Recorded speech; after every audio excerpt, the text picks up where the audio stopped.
नमस्कार विद्यार्थी मित्रांनो, पाठीमागच्या लेक्चरला आपण जे प्रकरण दुसरं सुरू केलेलं आहे त्यामधला बी हा जो पॉईंट आहे 1991च्या धोरणातील प्रमुख तरतुदी किंवा वैशिष्ट्ये. तर पाठीमागच्या लेक्चरला आपण औद्योगिक धोरण म्हणजे काय, 1991चे जे नवीन आर्थिक धोरण आहे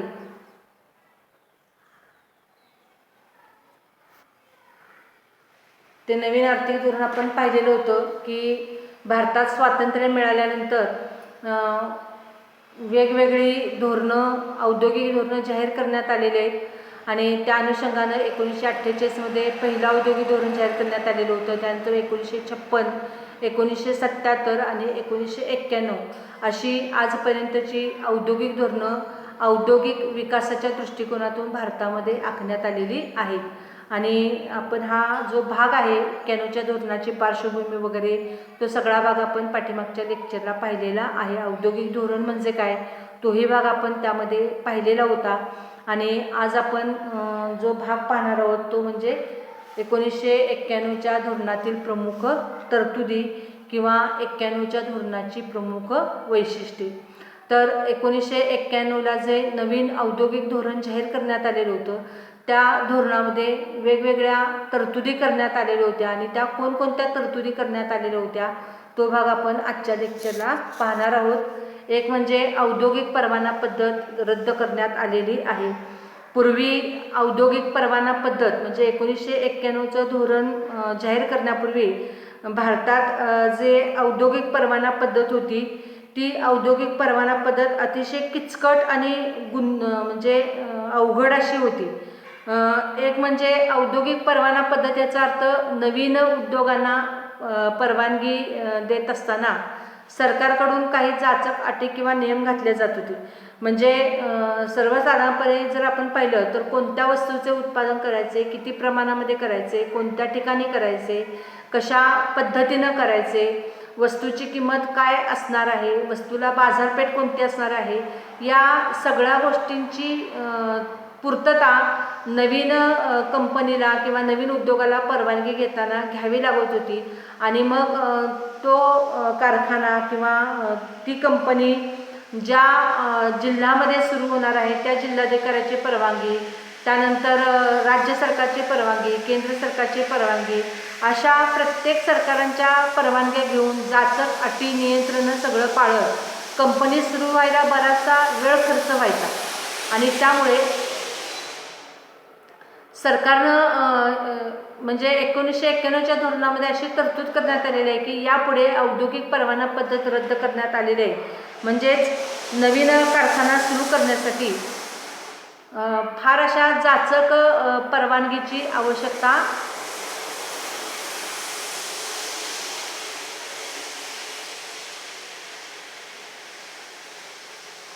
असणार नाही. तर नवीन कारखाना सुरू करण्यासाठी नवीन उत्पादकांना चटकन परवानगी दिली जाईल. फार मोठ्या जाचक अटी किंवा नियंत्रणं त्यांच्यावरती लादली जाणार नाहीत. आणि त्यामुळे भारतात नवनवीन उद्योगधंदे स्थापन होण्यासाठी या तरतुदीची फार मोठी मदत झालेली आहे. त्यानंतर पुढचा भाग आहे तो म्हणजे टप्प्याटप्प्याने उत्पादन करण्याची पद्धती या धोरणामध्ये रद्द करण्यात आलेली आहे. पूर्वी उत्पादन करण्याची जी पद्धती होती ती म्हणजे उत्पादन करण्याची जी पद्धती होती त्यासाठी सरकारने जे काही कायदे आणि नियम केलेले होते ते खूप जाचक असायचे. म्हणजेच एखाद्या कंपनीला किंवा एखाद्या कारखान्याने वर्षभरामध्ये किती वस्तू आणि सेवांचं उत्पादन करायचे याचे प्रमाण सरकारकडून ठरवून दिलं जायचं. समजा मोटार गाड्यांचं उत्पादन करणारी कंपनी असेल, मग 2 चाकी असेल किंवा 4 चाकी असेल, तर समजा 2 चाकी मोटार गाड्यांचं उत्पादन करणारा जर एखादी कंपनी असेल तर त्या कंपनीला प्रमाण ठरवून दिलं जायचं की त्या कंपनीने दरवर्षी फक्त 100च गाड्यांचं उत्पादन करायचं, त्याच्यापेक्षा जास्त करायचं नाही. आणि मग त्यामुळं व्हायचं काय की बाजारामध्ये मग 2 चाकी गाड्यांचं शॉर्टेज निर्माण व्हायचं. 2 चाकी गाड्या लवकर मिळत नव्हत्या. पूर्वी 1991 पूर्वीची परिस्थिती अशी होती की 2 चाकी गाडीला बुकिंग करावं लागायचं. 2-2, 3-3 महिने नंबर येत नव्हता. 4 चाकीचा तर प्रश्नच नाही, तो भाग लांबच होता. पण 2 चाकी गाड्या जरी खरेदी करायचं म्हटलं तर 6-6 महिने, 3-3 महिने बुकिंग करायला लागायचं आणि मग ती गाडी मिळत होती. आज ती परिस्थिती राहिली नाही. आज आपण बाजारामध्ये जाऊन, शोरूमला जाऊन कधीही कुठल्याही प्रकारची गाडी चटकन 1 तासाच्या आत घरी आणू शकतो. म्हणजे हा बदल झालेला आहे. कारण टप्प्याटप्प्याने उत्पादन करायचं, म्हणजे पुन्हा 100 गाड्या संपल्या की समजा वर्षाच्या 100 गाड्यांचं उत्पादन झालं आणि 200 गाड्यांची मागणी असेल तर पुन्हा 100 गाड्यांच्या उत्पादनाला सरकारकडे पुन्हा मागणी करायची परवानगीसाठी.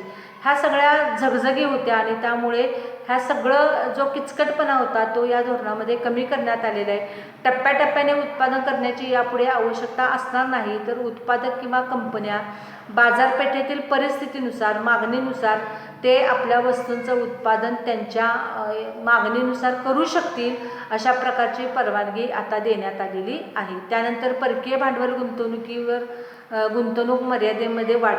पूर्वी परकीय भांडवल गुंतवणूकदार जर भारतातील एखाद्या कंपनीमध्ये भांडवल गुंतवायला तयार असेल पार्टनरशिपमध्ये, तर मग त्यासाठी भांडवल गुंतवणुकीवरती मर्यादा ठेवल्या जायच्या. आता अशा पद्धतीच्या अनेक कंपन्या भारतामध्ये पूर्वी होत्या आणि आज आहेत. याचं जर उत्तम उदाहरण घ्यायचं तर हिरो होंडा कंपनी. तर हिरो कंपनी भारताची होती, होंडा कंपनी जपानची होती आणि या 2 कंपन्यांनी एकत्रित येऊन भारतामध्ये हिरो होंडा या 2 चाकी गाडीचं उत्पादन केलेलं होतं. आज ह्या 2 कंपन्या स्वतंत्र झालेल्या आहेत, बाजूला झालेल्या आहेत. परंतु अशा पद्धतीने एखादी परकीय कंपनी भारतीय कंपनीमध्ये आपलं भांडवल गुंतवायला तयार असेल तर पूर्वी ही भांडवल गुंतवणूक करण्यासाठी फक्त 40% परवानगी दिली जायची. म्हणजे 40% भांडवल परकीय कंपनीचं असायचं आणि 60% भांडवल भारतीय कंपनीचं असायचं.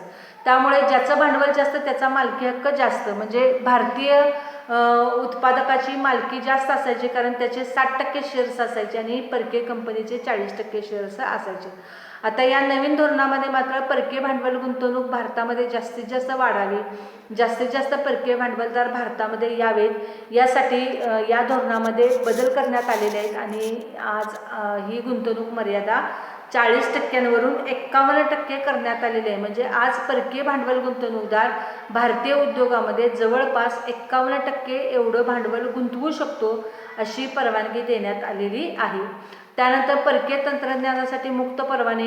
एखाद्या कंपनीला, म्हणजे 91 पूर्वी जर एखाद्या भारतीय कंपनीला परकीय तंत्रज्ञानाची गरज असेल, परकीय तंत्रज्ञानाचा वापर करावा लागत असेल, तर ते परकीय तंत्रज्ञान परदेशातून आयात करण्यासाठी अनेक अडचणींचा सामना करावा लागायचा, कारण त्याच्यावरती अनेक जाचक अटी होत्या. मग सरकारची परवानगी घेणं वगैरे हे फार किचकट आणि गुंतागुंतीचं होतं. 91च्या धोरणामध्ये मात्र परकीय तंत्रज्ञानासाठी मुक्त परवाने देण्यात आलेले आहेत. म्हणजे एखाद्या भारतीय कंपनीला जर परकीय तंत्रज्ञान आयात करायचं असेल तर ते सहजपणे आयात करता येईल एवढं स्वातंत्र्य देण्यात आलेलं आहे. म्हणजे आयातीवरती पूर्वी जी काही बंधनं होती ती शिथिल करण्यात आलेली आहेत, कमी करण्यात आलेले आहेत, काही बंधनं काढून टाकण्यात आलेली आहेत. त्यामुळे आज भारतीय उद्योगपती सहजपणे परकीय तंत्रज्ञानाची आयात करू शकतात. शिवाय सरकारकडून सुद्धा अशा कंपन्यांना परकीय तंत्रज्ञान आयात करण्यासाठी मदत केली जाते. तर ही एक तरतूद यामध्ये करण्यात आलेली आहे. त्यानंतर मक्तेदारी कायद्यात सुधारणा. मक्तेदारी कायदा म्हणजे MRTP ॲक्ट असं त्याला म्हटलं जातं. तर पूर्वी मोठ्या कंपन्यांची एक प्रकारे मक्तेदारी निर्माण व्हायची आणि त्यामुळे लहान लहान कंपन्यांना तीव्र स्पर्धेला तोंड द्यावं लागत होतं. वर्चस्व झालेल्या ज्या मक्तेदारी कंपन्या होत्या तर वर्षानुवर्षे त्यांचीच मक्तेदारी त्या उत्पादनामध्ये निर्माण झालेली दिसून यायची. तर मक्तेदारी मोडीत ॲक्ट म्हणजेच मक्तेदारी कायदा तयार करण्यात आलेला होता आणि त्यानुसार 100 कोटी रुपयांपेक्षा जास्त गुंतवणूक असणाऱ्या ज्या कंपन्या आहेत त्या कंपन्यांना पूर्वी नवीन उत्पादन करण्यासाठी किंवा आपल्या कारखान्याचा विस्तार करण्यासाठी सरकारकडून परवानगी घ्यावी लागायची. म्हणजे अशा कंपनीला जर एखादा आपला नवीन प्रोजेक्ट उभा करायचा असेल, एखादा नवीन प्रकल्प सुरू करायचा असेल तर त्यासाठी सरकारची परवानगी घ्यावी लागत होती. कारण मक्तेदारी कायद्यानुसार त्यांची मक्तेदारी निर्माण होणे किंवा मक्तेदारी कमी व्हावी हा उद्देश होता. परंतु आज मात्र MRTP कायद्यामध्ये सुधारणा करण्यात आलेल्या आहेत. आज मोठ्या कंपन्या कुठेही आपले नवीन कारखाने किंवा नवीन शाखा सुरू करू शकतात. नवीन प्रोजेक्ट, नवीन प्लॅन्ट किंवा नवीन प्रकल्प ते सुरू करू शकतात. आता मात्र त्यांना जाचक अटी ज्या घातलेल्या होत्या त्या दूर केलेल्या आहेत. त्यामुळे त्यांना जास्त परवाना घेण्याची गरज नाही. तर ही एक सुधारणा करण्यात आलेली आहे. त्यानंतर उद्योगांच्या स्थाननिश्चितीबाबतचे धोरण 1991 पूर्वी नवीन उद्योगधंदा सुरू करत असताना त्याची स्थाननिश्चिती म्हणजे तो कोणत्या ठिकाणी सुरू केला जाणार आहे हे सरकारला सांगावं लागत होतं, तसं नमूद करावं लागत होतं. परंतु आज मात्र या पद्धतीनं जर आपण विचार केला तर या धोरणामध्ये थोडंसं असं बदल करण्यात आलेले आहेत की एखादा नवीन कारखाना यापुढे मोठ्या म्हणजे ज्या मेट्रो सिटी आपण म्हणतो किंवा मोठी जी शहरं आहेत, उदाहरणार्थ पुणे मुंबईसारखी शहरं आहेत की जिथं अगोदरच लोकसंख्या जास्त आहे, प्रचंड गर्दी आहे, अशा शहरामध्ये नवीन नवीन कंपन्या जर अजूनही सुरू झाल्या तर प्रदूषण निर्माण होऊ नये, निवाऱ्याची समस्या निर्माण होऊ नये किंवा इतर समस्या निर्माण होऊ नयेत म्हणून या धोरणामध्ये अशी तरतूद करण्यात आलेली आहे की यापुढे एखाद्या नवीन कंपनीला इथून पुढे नवीन किंवा मोठ्या शहरामध्ये नवीन कारखाना सुरू करता येणार नाही. तर 10 लाखापेक्षा जास्त लोकसंख्या असलेल्या शहरापासून नवीन कारखान्याचं अंतर हे किमान 25 किलोमीटर असलं पाहिजे. म्हणजे मुख्य शहरापासून 25 किलोमीटरच्या पुढे 25 किलोमीटरपेक्षा दूर अंतरावरती हे नवीन कारखाने सुरू करता येतील. शक्यतो प्रदूषणाला आळा घालण्यासाठी या ठिकाणी सरकारने हा निर्णय घेतलेला आहे. त्यामुळे आता आहे त्या शहरामध्ये अजूनही गर्दी अजूनही दाटी न करता 25 किलोमीटरच्या पुढे जाऊन किंवा 25 किलोमीटरपेक्षा जास्त अंतरावरती हे नवीन उद्योगधंदे स्थापन व्हावेत अशी तरतूद या धोरणामध्ये करण्यात आलेली आहे. त्यानंतर पुढची तरतूद करण्यात आलेली आहे ती म्हणजे सार्वजनिक क्षेत्राचा संकोच. 91च्या धोरणामध्ये जागतिकीकरण, खाजगीकरण आणि शिथिलीकरण या 3 गोष्टी स्वीकारलेल्या आहेत आणि त्यामुळे जर खाजगीकरणाला वाव द्यायचा असेल तर सार्वजनिक क्षेत्राचा संकोच झाला पाहिजे. आपण दोन्ही मुद्दे या ठिकाणी पाहणार आहोत, खाजगीकरणाला वाव आणि सार्वजनिक क्षेत्राचा संकोच 7 आणि 8. तर दोन्ही आपण एकाच वेळेला इथं विश्लेषण करत आहोत. तर सार्वजनिक क्षेत्राचा संकोच करायचा म्हणजे काय तर 91 पूर्वी जास्तीत जास्त महत्त्वाचे उद्योगधंदे हे सरकारी मालकीचे होते. आता यापुढे सरकारने नवीन उद्योगधंदे सुरू करू नयेत किंवा यापुढे सरकारने जास्तीत जास्त उद्योगधंद्यांमध्ये गुंतवणूक करू नये तर खाजगीकरणाला वाव देण्याचा प्रयत्न करावा. काही महत्त्वाचे उद्योगधंदे जर सोडले देशाच्या हिताच्या दृष्टिकोनातून आणि लोकांच्या सुरक्षिततेच्या दृष्टिकोनातून, लोकांच्या हिताच्या दृष्टिकोनातून जर काही महत्त्वाचे उद्योगधंदे सोडले तर राहिलेले जे उद्योगधंदे आहेत ते खाजगी क्षेत्राला सुरू करण्याची परवानगी दिली जावी, खाजगी क्षेत्राला अधिकाधिक वाव दिला जावा. की आज आपल्याकडे अलीकडील काळामध्ये भारतात खाजगीकरणाची लाट सर्वत्र पोहोचत असलेली आपल्याला दिसून येते. म्हणजे खाजगी दवाखाने, खाजगी बँका, खाजगी शाळा, खाजगी कारखाने, खाजगी कंपन्या, खाजगी व्यवसाय, खाजगी हॉटेल, खाजगी विमान सेवा, खाजगी बस सेवा म्हणजे सगळं आता हळूहळू खाजगीकरण व्हायला लागलेलं आहे. तर सार्वजनिक क्षेत्राचा संकोच म्हणजे सरकारी उद्योगांची संख्या कमी व्हायला लागलेली आहे तर खाजगी उद्योगांची संख्या भारतामध्ये वाढत असलेली आपल्याला दिसून येते. त्यानंतर पुढचा भाग आहे तो म्हणजे सरकारी क्षेत्रातील गुंतवणूक मोकळी करणे. सरकारी क्षेत्रातील गुंतवणूक मोकळी करणे हा सार्वजनिक क्षेत्राचा संकोच करण्याचाच एक प्रकार आहे. कारण 1991 पर्यंत भारतात सरकारी मालकीचे जवळजवळ 240 उद्योगधंदे होते आणि त्या 240 उद्योगधंद्यांमध्ये जवळजवळ 3,24,632 कोटी रुपयांची सरकारकडून गुंतवणूक करण्यात आलेली आहे.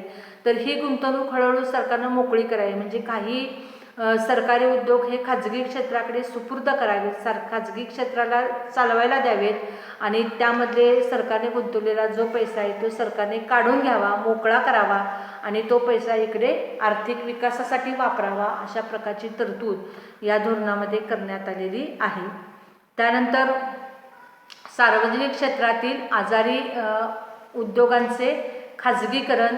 सार्वजनिक क्षेत्रामध्ये जे उद्योगधंदे आजारी पडलेले आहेत त्या आजारी उद्योगांचे खाजगीकरण करावे. म्हणजेच सरकारी मालकीचे जे उद्योगधंदे आजारी पडलेले आहेत म्हणजेच बंद पडलेले आहेत किंवा बंद पडण्याच्या मार्गावरती आहेत किंवा जे आर्थिक अडचणीमध्ये सापडलेले आहेत असे उद्योगधंदे भविष्यात बंद होऊ शकतात. त्यामुळे असे जे आजारी पडलेले उद्योगधंदे आहेत ते उद्योगधंदे खाजगी क्षेत्राकडे सुपूर्द करावेत. म्हणजे एकतर खाजगी क्षेत्राला ते विकावेत किंवा खाजगी क्षेत्राला काही तात्पुरत्या काळासाठी म्हणजे 5 वर्षासाठी 10 वर्षासाठी ते चालवण्यासाठी द्यावेत. मालकी हक्क सरकारचा राहील आणि व्यवस्थापन खाजगी उद्योगपतींचं राहील, अशी तरतूद या धोरणामध्ये करण्यात आलेली आहे. त्यानंतर निर्यात वाढीसाठी प्रयत्न, भारताची जास्तीत जास्त निर्यात वाढावी यासाठी जास्तीत जास्त उत्पादन वाढीला प्रोत्साहन द्यायचं. निर्यातक्षम उद्योगधंदे म्हणजे ज्या वस्तूंची आपण निर्यात करू शकतो किंवा ज्या वस्तूंची निर्यात होणं आवश्यक आहे अशा वस्तूंचे उत्पादन करणारे नवीन कारखाने देशामध्ये सुरू व्हावेत. कारण असे निर्यातक्षम असणारे कारखाने सुरू झाल्याशिवाय शक्यतो निर्यात वाढ होऊ शकत नाही. त्या दृष्टिकोनातून सरकारकडून प्रयत्न करण्यात आलेले आहेत. म्हणजे निर्यातक्षम उद्योगधंदे भारतामध्ये सुरू व्हावेत. त्यानंतर समतोल आर्थिक विकासावरती भर देण्यात आलेला आहे. समतोल आर्थिक विकास म्हणजेच सर्व भागांचा, सर्व प्रदेशांचा समान पद्धतीने विकास घडून येण्यासाठी जे प्रदेश मागासलेले आहेत किंवा ज्या भागांचा अजूनही विकास झालेला नाही किंवा जी राज्य अजूनही मागासलेल्या अवस्थेमध्ये आहेत अशा मागासलेल्या भागामध्ये यापुढे जर नवनवीन उद्योगधंदे सुरू झाले, म्हणजे नवीन उद्योगधंदे गर्दीच्या आहे त्याच शहरामध्ये सुरू न होता जर मागासलेल्या भागामध्ये सुरू झाले तर त्या उद्योगपतींना सोयी सवलती जाहीर केल्या जातील. वीज, पाणी, रस्ते ह्या सोयी त्यांना उपलब्ध करून दिल्या जातील आणि त्याद्वारे देशाचा समतोल प्रादेशिक आर्थिक विकास घडवून आणण्यावरती भर दिला जाईल, अशा प्रकारची तरतूद करण्यात आलेली आहे. आणि शेवटची तरतूद आहे ती म्हणजे लघु उद्योगाबाबत स्वतंत्र धोरण. 1991च्या औद्योगिक धोरणात प्रथमच, म्हणजे ह्यापूर्वी कधीही घडलेलं नव्हतं, अशा पद्धतीनं प्रथमच 91च्या धोरणामध्ये खास लघु उद्योगांबाबत स्वतंत्र धोरण जाहीर करण्यात आलेलं आहे. आणि या लघु उद्योगांबाबत जे धोरण आखण्यात आलेले आहे त्या धोरणानुसार यापुढे मोठ्या उद्योगांकडून लघु उद्योगांना कोणत्याही प्रकारची स्पर्धा होणार नाही, त्याची दक्षता घेतली जाईल. त्याचबरोबर लघु उद्योगांची जी व्याख्या आहे ती 91च्या धोरणामध्ये बदलण्यात आलेली आहे. 60 लाख रुपयांपर्यंतची भांडवल गुंतवणूक असणारे जे उद्योगधंदे आहेत त्या उद्योगांना लघु उद्योग म्हणून ओळखलं जाईल, अशी तरतूद या धोरणामध्ये करण्यात आलेली आहे. त्याचबरोबर सरकारकडून वेळोवेळी या लघु उद्योगांबाबत काही सोयी सवलती जाहीर केल्या जातील. लघु उद्योगांना आवश्यक असणाऱ्या ज्या सोयी सवलती आहेत त्या एकाच ठिकाणी उपलब्ध करून दिल्या जातील.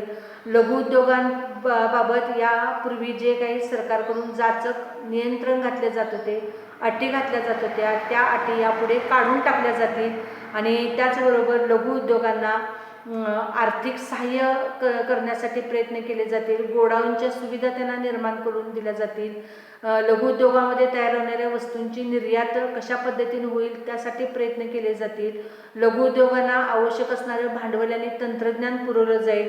अशा वेगवेगळ्या पद्धतीने लघु उद्योगांचा जास्तीत जास्त विकास घडून येण्यासाठी लघु उद्योगांना आर्थिक मदत केली जाईल, तांत्रिक मदत केली जाईल, व्यवस्थापकीय मदत केली जाईल, अशा प्रकारच्या तरतुदी या धोरणामध्ये करण्यात आलेल्या आहेत. एवढंच नव्हे तर लघु उद्योगांचा विकास घडून येण्यासाठी लघु उद्योग विकास महामंडळाची स्थापना करण्यात आलेली आहे.